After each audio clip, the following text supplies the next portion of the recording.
बोलो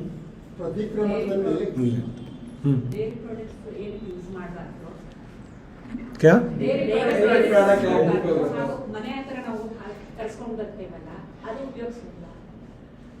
नहीं dairy product ಸಮಸ್ಯೆ ಏನಿದೆ सबको क्लियर हो जाएगा मैं एक ಸಂಕ್ಷಿಪ್ತವಾಗಿ ಹೇಳ್ಬಿಡ್ತೀನಿ ಜಿನ್ವಾನಿಯಲ್ಲಿ ಡೇರಿ ಪ್ರಾಡಕ್ಟ್ಗೆ ಅಭಕ್ಷ್ಯ ಅಂತ ಹೇಳಿಲ್ಲ ये भक्ष्य है लेकिन ಇವತ್ತಿನ ಸಮಯಕ್ಕೆ ಅದು ಅಭಕ್ಷ್ಯ ಆಗಿಬಿಟ್ಟಿದೆ क्यों क्योंकि ಹಿಂಸೆ ಇಷ್ಟು ಅತ್ಯಧಿಕವಾಗಿ ನಡೀತಾ ಇದೆ ऐसा नहीं कि दूध अभक्ष्य दूध तो ठीक है भक्ष्य ಆದರೆ ಇವತ್ತಿನ ಸಮಯದಲ್ಲಿ ಅಹಿಂಸಕವಾಗಿ ನಮಗೆ ಸಿಗಕ್ಕೆ ಸಾಧ್ಯ ಇಲ್ಲ ಇಟ್ ಈಸ್ 99% ಇಂಪಾಸಿಬಲ್ ಅನ್ಲೆಸ್ ನಾವು ಮನೆಯಲ್ಲಿ ಹಸುನ ಕಟ್ಟಾಕೊಂಡಿದ್ದೀವಿ ಅದೊಂದೇ ಉಪಾಯ ಇದೆ ಇಲ್ಲ ಅಂದ್ರೆ ಎಲ್ಲಿಂದ ಡೈರಿ ಅಂತೂ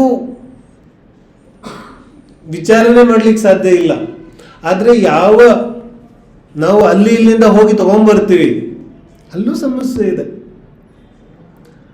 ಹಸುವಿನ ಸರಾಸರಿ ಆಯಸ್ಸು ಎಷ್ಟಿರುತ್ತೆ 20 ವರ್ಷ ಇರುತ್ತೆ ಸರಾಸರಿ ಈಗ ಎಷ್ಟು ವರ್ಷ ಬದುಕುತ್ತೆ ಅದು ಗೌರ್ಮೆಂಟ್ ಡೇಟಾ ಹೇಳುತ್ತೆ 7 ರಿಂದ 8 ವರ್ಷ एवरेज मेरा नहीं है गवर्नमेंट का डाटा है इसका क्या अर्थ हुआ इसका क्या अर्थ हुआ ನೇರವಾಗಿದ್ರೆ ಅರ್ಥ ಏನಾಯ್ತು ನಾವು ಸಾಯಿಸ್ತಾ ಇದ್ದೀವಿ 2 ರಿಂದ 3ನೇ ವರ್ಷಕ್ಕೆ ಕನ್ಸೀವ್ ಆಗಿಬಿಡುತ್ತೆ ಅದು ಕೃತ್ರಿಮವಾಗಿ ಅದರ ಮೇಲೆ ಯಾವ ಮಟ್ಟಿಗೆ ಅತ್ಯಾಚಾರ ನಡೀತಾ ಇರಬಹುದು ನಮ್ಮ ದೇಹದಲ್ಲಿ ಅಲ್ಪ ಸ್ವಲ್ಪ ಹಾರ್ಮೋನ್ ಇಂಬ್ಯಾಲೆನ್ಸ್ ಆದ್ರೆ ಏನಾಗುತ್ತೆ ನಮ್ಮ ಕತೆ ಬೋಲೋ क्या हो जाएगा ವ್ಯಕ್ತಿ ಕೂತ ಜಾಗದಲ್ಲಿ ಕೂತಕ್ಕಾಗೋದಿಲ್ಲ ಒಂದು ಕ್ಷಣ हार्मोन इंबैलेंस हो गया तो उसका तो इंबैलेंस में ही जीवन निकल रहा है पूरा इंबैलेंस हार्मोन का गवर्नमेंट ಮಾಂಸಾಹಾರವನ್ನೇ ತಡೆಗಟ್ಟೋದಿಲ್ಲ ಇದರ ಪ್ರಶ್ನೆ ಎಲ್ಲಿ ಬರುತ್ತೆ नहीं हो सकता ಇವತ್ತು ಭಾರತ ಅತಿ ಹೆಚ್ಚು ಮಾಂಸ ನಿರ್ಯಾತ ಮಾಡುತ್ತೆ एक्सपोर्ट चाइना अल्ल कौन करता है भारत भारत ತುಂಬಾ आध्यात्मिक देश कौन सा आध्यात्मिक है इसमें ಈ ಮಾಂಸ ಯಾವ್ದ್ರದ್ದು ಹೋಗುತ್ತೆ ಕುರಿ ಕೋಳಿದು ಹೋಗೋದಿಲ್ಲ ಅದು ಕಷ್ಟ ಇದೆ ಕಾಸ್ಟ್ಲಿ ಇದೆ ಸಮಸ್ಯೆ ಇದೆ ಕುರಿಗೆ ಊಟ ಹಾಕಿ ತಿನ್ನಿಸಿ ಬೆಳೆಸಬೇಕು ಹಸುನ ಹಾಲು ಕರಿಯೋರು ಅವರೇ ಬೆಳೆಸಿರ್ತಾರೆ ಆ ಹಸುನ ಏನು ನಾವು ಬೆಳೆಸಿದೀವಿ ಹಾಲಕ್ಕೋಸ್ಕರ ಅದು ಮಾಂಸದ ಜೊತೆಗೆ ಸಬ್ಸಿಡೈಸ್ ಆಗುತ್ತೆ ऐसा विचार करो कि ಒಂದು ಹಸು ಜೀವನದಾದ್ಯಂತ ಒಂದು 3 ಸಲಿ ಕರು ಹಾಕ್ಬೋದು ಇವಾಗ ಅಷ್ಟು ಟೈಮೇ ಕೊಡೋದಿಲ್ಲ ಒಂದು ಆಗ್ತಾ ಇದ್ದಂತೆ ಪುನಃ ಇನ್ನೊಂದು ಕರು ಆಗುತ್ತೆ ठीक है अब इसके बाद ಅದೇನಾದ್ರೂ ಕರು ಮೇಲ್ ಫೀಮೇಲ್ ಎರಡು ಇರುತ್ತಲ್ಲ तो ಫೀಮೇಲ್ ಆದ್ರೆ ठीक है ಮುಂಚೆ ಅದನ್ನ ಎತ್ತು ಮಾಡಿಬಿಟ್ಟು ಕೆಲಸಕ್ಕೆ ತಗೋತಾ ಇದ್ರು ಇವಾಗ ಸಮಸ್ಯೆನೇ ಇಲ್ಲ ಅದು ಅವತ್ತೇ ಹೊಟ್ಟೋಗ್ಬಿಡುತ್ತೆ ಅದು ಡೈರಿ ಇಂಡಸ್ಟ್ರಿಯಲ್ಲಿ ಉಳಿಯೋದಿಲ್ಲ ಅದು और ಆಶ್ಚರ್ಯದ ವಿಷಯ ಏನಿದೆ ಅಂದ್ರೆ ಇದು ದೊಡ್ಡ ದೊಡ್ಡ ಫಾರ್ಮಲ್ ಅಷ್ಟೇ ಆಗೋದಿಲ್ಲ ಚಿಕ್ಕ ಚಿಕ್ಕ ರೈತರ ಮನೆಯಲ್ಲೂ ಇದೇ ಕತೆ ಆಗ್ತಾ ಇದೆ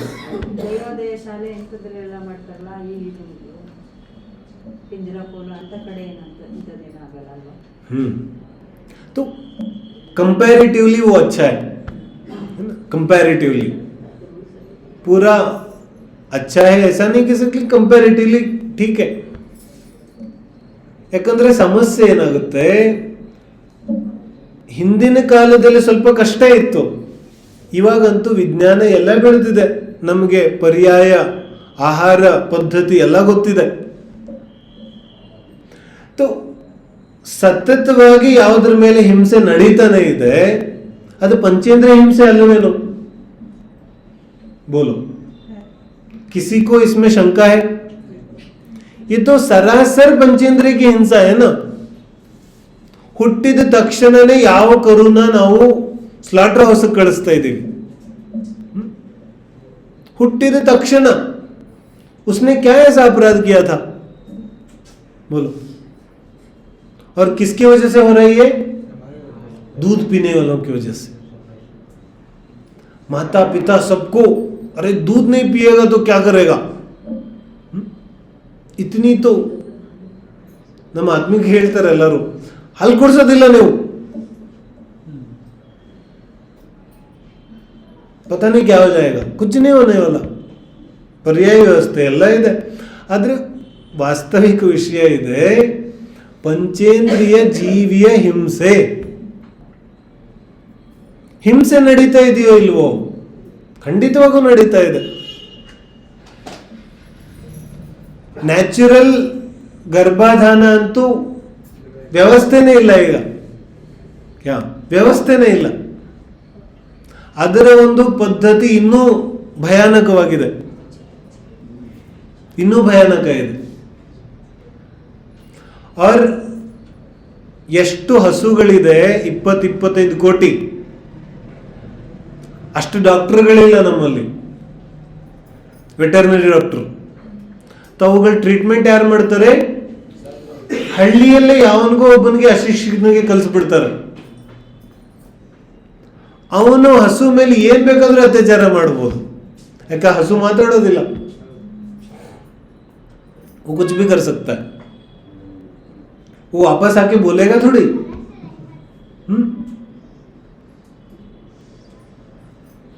तो ನಾವು ಹಾಲನ್ನೇನು ತುಂಬಾ ವಿಜೃಂಭಿಸವಾಗಿ ನೋಡ್ತೀವಿ, ವಿಷಯ ಹಾಗಿಲ್ಲ. ಒಂದೊಂದು ಹನಿ ಹಾಲಲ್ಲೂ ರಕ್ತ ಇದೆ. ಕೊಡುವಷ್ಟು ದಿನ ಇಷ್ಟು ಯಾತನೆಯಲ್ಲಿ ಹಾಲು ಕೊಡುತ್ತೆ. ಆಮೇಲೆ ಹಾಲು ಕೊಡೋದು ನಿಂತ ತಕ್ಷಣ ಯಾರು ಇಟ್ಕೊಳ್ಳೋದಿಲ್ಲ ಅದನ್ನ.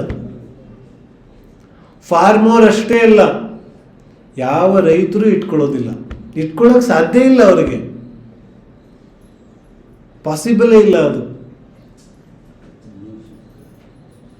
ನೇರವಾಗಿ ಸ್ಲಾಟರ್ ಹೌಸ್ಗೆ ಹೋಗುತ್ತೆ, ಎಲ್ಲೂ ಹೋಗೋದಿಲ್ಲ. ರೈತರು ಹೇಳ್ಬೋದು ನಾನು ಮಾರು ಬಂದೆ ಅಂತ, ಮಾರಿದ್ಮೇಲೆ ಎಲ್ಲಿ ಹೋಗುತ್ತೆ? सरकार बोल सकता है कि गो हत्या निषेध है, तो इतने गायें रोज जाती है, बिकती है, कहां जाती है? ಎಲ್ಲಿಗೆ ಹೋಗುತ್ತೆ? ಇಲ್ಲ ಅಂದ್ರೆ ಭಾರತದ ತುಂಬಾ ಹಸುನೇ ಹಸು ಆಗ್ಬಿಡೋದು. ಜಾತಿ ಕಾ ಹೈ ಯೇ ಸಬ್? ನೇರವಾಗಿ ಸ್ಲಾಟರ್ ಹೌಸ್ಗೆ ಹೋಗುತ್ತೆ. ಅಲ್ಲಿಂದ ಪುನಃ ಉತ್ಪನ್ನಗಳು ಶುರು ಆಗುತ್ತೆ. ಉತ್ಪನ್ನಗಳನ್ನು ನಾವೇ ಅನುಭವಿಸ್ತಾ ಇದ್ದೀವಿ. ಲೆದರ್ ಪ್ರಾಡಕ್ಟ್ಸ್, ಕಾರುಗಳು, ಸೀಟ್ಗಳು, ಚಪ್ಪಲಿಗಳು, ಬೆಲ್ಟ್ಗಳು, ಏನೇನು ಉಪಯೋಗಿಸ್ತಾ ಇದ್ದೀವಿ ನಾವು. ಅದಕ್ಕೆ ನಾನು ಹೇಳ್ತೀನಿ, ರಾತ್ರಿ ಭೋಜನ ಕಂದಮೂಲ ದೂರ. ಮೊದಲು ನಮ್ಮ ಸಮಾಜಕ್ಕೆ ಇದನ್ನೇ ಕಲಿಸ್ಬೇಕಿದೆ. ಇದೇ ಗೊತ್ತಿಲ್ಲ. ಈ ನ್ಯೂ ನಾರ್ಮಲ್ है, लेदर बेल्ट पहनना. ये कौन सा नॉर्मल हो गया बताओ? लेदर बेल्ट, पर्स, ವ್ಯಾಲೆಟ್, ಇದು ನ್ಯೂ ನಾರ್ಮಲ್ ಇದೆ. ಎಲ್ಲ ಜನರ ಮನೆಯಲ್ಲೂ ಸಿಗುತ್ತೆ ಈಗ. वो जैन घर कहलाने के लायक ही नहीं है क्या?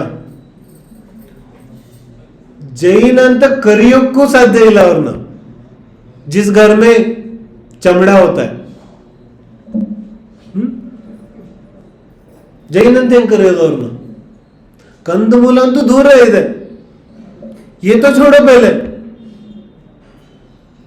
ಯಾವ ಪರ್ಸ್ಗಳನ್ನ ಉಪಯೋಗಿಸ್ತಾ ಇದೀವಿ ನಮಗೆ ಗೊತ್ತೇ ಇಲ್ಲ ಎಲ್ಲಿಂದ ಬಂದಿದೆ ಅಂತ.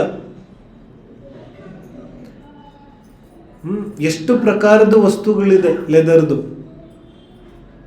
ಉಪಯೋಗಿಸ್ತಾ ಇದೀವಿ ನಾವು.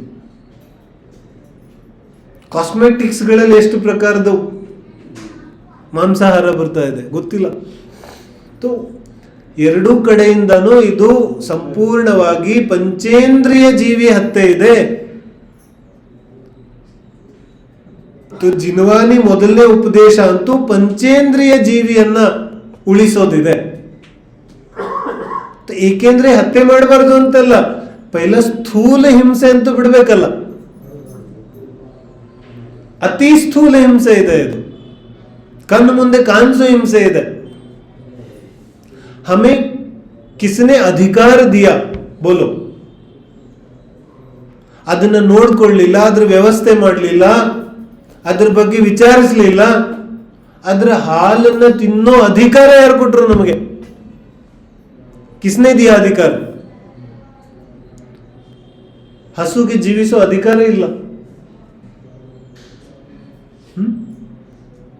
अधिकार किसने दिया हमको? उसको भी तो जीने का अधिकार है. ನಾವು ತುಂಬಾ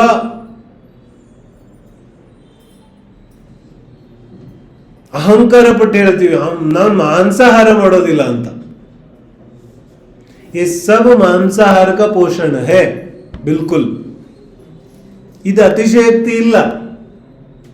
आप ऐसा समझो, 1 ಲೀಟರ್ ಹಾಲು 40 ರೂಪಾಯಿಗೆ ಸಿಗ್ತಾ ಇದೆ, ठीक है? तो ಹಸು ಹಾಲು ಕೊಡೋದನ್ನ ಬಿಟ್ಟ ಮೇಲೆ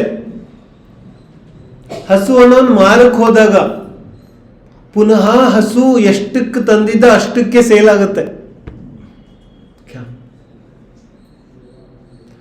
ಮೊದಲು 50,000 ತಗೊಂಡ್ಬಂದಿದ್ದ, 4 ವರ್ಷ ಹಾಲು ಕೊಡ್ತು, 5ನೇ ವರ್ಷ ಮಾರಿದ, ಪುನಃ 50,000 ಹೋಯ್ತು. बोलो क्या हुआ? ಸಬ್ಸಿಡೈಸ್ ಹೋಗ್ಯ ನಾ. ಅದನ್ನ ಖರೀದಿ ಮಾಡೋರು ಯಾರು ಇಲ್ಲದೆ ಹೋಗಿದ್ದಿದ್ರೆ ಹಾಲು ಎಷ್ಟಕ್ಕೆ ಸಿಗ್ತಿತ್ತು?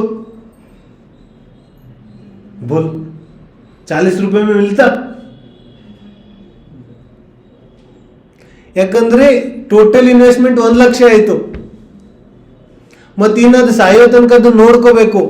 ಅದು ಇನ್ವೆಸ್ಟ್ಮೆಂಟ್ ಎಲ್ಲ ಸೇರಿಸಿದ್ರೆ ಹಾಲು ಎಷ್ಟಕ್ಕೆ ಸಿಗುತ್ತೆ? 40 ರೂಪಾಯಿಗೆ ಸಿಗುತ್ತೆ.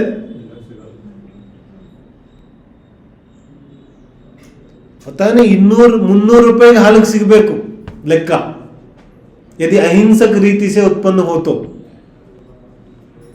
यार तो होती हो है तो यार हम नहीं. ನಂದಿನಿಗೆ ಹೋಗಿ ಪ್ಯಾಕೆಟ್ ತಗೊಂಬಂದ್ಬಿಟ್ಟು ಅಭಿಷೇಕ ಮಾಡ್ಬಿಡ್ತೀವಿ ನಾವು.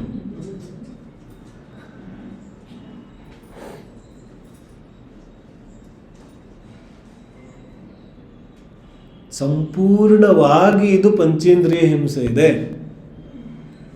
कुछ शंका नहीं इसमें. और ಯಾರಿಗಾದ್ರೂ ಸಂದೇಹ ಇದ್ರೆ ಹೇಳಿ, ಇದರಲ್ಲಿ ಏನ್ ಸಂದೇಹ ಇದೆ? ಕಣ್ಣಲ್ಲಿ ಕಾಣಿಸ್ತಾ ಇದೆ ತಾನೆ. ಮೈಸೂರಲ್ಲಿ ಹಸು ಸಾಕೋರು ಏನ್ ಮಾಡಿರ್ತಾರೆ? ಬೀದಿಗೆ ಬಿಟ್ಟಿರ್ತಾರೆ ತಾನೆ.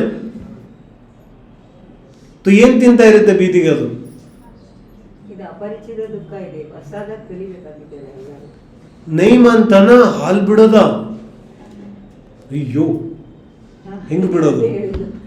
ಹೊಸದಿದೆ. ಇಷ್ಟು ಸಹ ಈರುಳ್ಳಿ ಬೆಳ್ಳುಳ್ಳಿ ಬಿಟ್ವಿ, ರಾತ್ರಿ ತಿನ್ನೋದು ಬಿಟ್ವಿ, ಇದನ್ನ ತಿಳ್ಕೊತಿದ್ರೆ ಇದು ಹೊಸ ಅಪರಿಚಿತ ದುಃಖ. ಇದನ್ನ ಬಿಡಿಸೋದು ಹೇಳೋದೇನೆ ಭಯ ಅನ್ಸುತ್ತೆ. ಕಾಫಿ ಕುಡಿತಿದ್ರೆ, ಟೀ ಕುಡಿತಿದ್ರೆ, ಹಾಲು ಕುಡಿತಿದ್ರೆ, ಇಷ್ಟನ್ನ ಹೇಳೋದೇನೆ ಕಷ್ಟ ಅನ್ಸುತ್ತೆ ಬೇರೆಯವ್ರಿಗೆ. ಯಾರೋ ವಿರಳೆ ಜೀವ ಯಾರೋ ಅದನ್ನ ಸಾಧನೆ ಮಾಡ್ಕೋಬಹುದು. ಕಾಮನ್ ಆಗಿ ಎಲ್ರಿಗೂ ಅದನ್ನ ಮಾಡ್ಬೇಕು ಅಂದ್ರೆ ಅವ್ರವ್ರಿಗೆ ತಿಳುವಳಿಕೆ ಆಗ್ದಲೆ ನಾವು ಬದಲಾವಣೆ ಮಾಡೋದು नहीं ಮಾಡಲೇಬೇಕು. आप ये समझो, ಸ್ಥಾವರ ಹಿಂಸಾ ಆಮೇಲೆ ಬರುತ್ತೆ. ಈ ಗೃಹಸ್ಥಕ್ಕೆ ಲಾಯಕ್ ಬಿಲ್ಕುಲ್ नहीं. ಗೃಹಸ್ಥ ಯಾವ ಜೀವನ ಇದೆ ಅದರಲ್ಲಿ ಸ್ಥಾವರ ಹಿಂಸೆ ನಡೆಯುತ್ತೆ, चलता है. गृहस्थ जीवन में पंचेंद्रिय हिंसा नहीं चलती भाई. बिल्कुल नहीं चलता. संकल्पी हिंसा ಇದೆ ಇದು. क्या संकल्पी हिंसा है ये, और ये बिल्कुल भी नहीं चलता.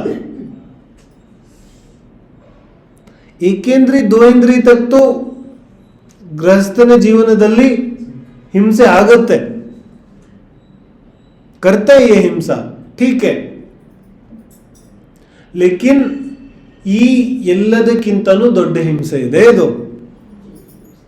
और ಇವತ್ತಿನ ಸ್ಥಿತಿ ಏನಿದೆ, ನಾವು ಮಾತಾಡೋಕೆ ಹೆದರ್ಕೋತಾ ಇದ್ದೀವಿ, ಸಭೆಗಳಲ್ಲೂ ಮಾತಾಡೋದಿಲ್ಲ ನಾವು, ಮನೇಲೆ ಮಾತಾಡೋಕೆ